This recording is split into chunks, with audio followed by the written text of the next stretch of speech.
रजा आलो सगळ्यात पहिले इकडं परसोडीला इकडं माल वगैरे काढणे चालू आहेत. मामा वगैरे आलते. विक्रम भाऊ इकडे चुले लावत आहे. भट्टे मांडणं चालू आहे तिकडे त्याच्या. तर नमस्कार मित्रांनो, मी तुमच्या मित्राचं पुन्हा स्वागत करते का नाही ब्लॉग मध्ये. तर इकडे यानं चुले वगैरे मांडणं चालू केलं. हॅलो मित्र बाय. तर मग का होता तुषार भाऊले बाय वगैरे केलो तिथून आणि मला सेंदूर वाप्याला जायचं होतं कारण की जेवण वगैरे सोडणे पीएससीत. तर मग इकडे आलो घरी, सामान वगैरे लोट केलं पूर्ण. आणि आजचा आखरी दिवस आहे, 5वा दिवस आहे पीएससी मधला. तर मग हा कूलर बघून घ्या तुम्ही. हा कूलर वापस नाही येणार. अर्जुनीला जायसाठी निघालो. तो इकडे रोडाची रफिंग वगैरे चालू होती. इकडे मशीन चालू होती बाप्पा कोणती. तर मग अर्जुनीला पोहोचलून तर मग इकडे सोबतच सामान वगैरे खाली केलो. रप एवढा आहे. मग स्टॉल वगैरे लावून पूर्ण ओके केला. मग यांच्यासोबतच जेवण वगैरे चालू झाले. मग जेवण वगैरे निपटले. तर मग हा काहीतरी धरलो बापा डोक्षीवर मी. बघा तुम्ही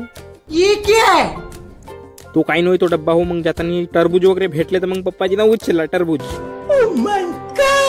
तिकडून आलो इकडं सीधा जुते वगैरे घ्यायला. आदूसाठी जुते वगैरे घेणं होते. ते या शाळेत गॅदरिंग आहे. तर मग दुकानात पोहोचलो तर इकडे तिकडे चपला दिसल्या. तर मी बाबा रेट विचारीन म्हणलो काहीच्या होतं.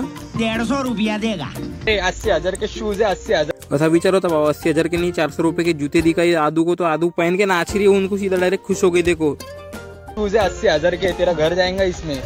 तेरा घर इसमें चले जाएगा पूरा. जूता आम्ही तुम्हाला थोडासा गेम घेतला तुमच्या. तर मग इकडे कूलर वगैरे आणला मी. मामाला हमाला बनवलो. लेके जाओ डोरला खांद्यावर घेऊन जा की रे मला विचित्र लागली.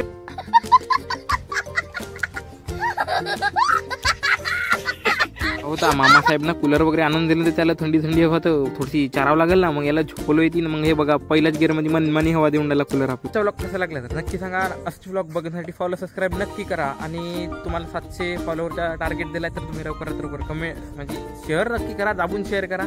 आणि असेच ब्लॉग बघण्यासाठी फॉलो सबस्क्राईब नक्की करा. यूट्यूब लिंक बाय मध्ये टाकले तर नक्की बघा. सर्वांना जय शिवराय.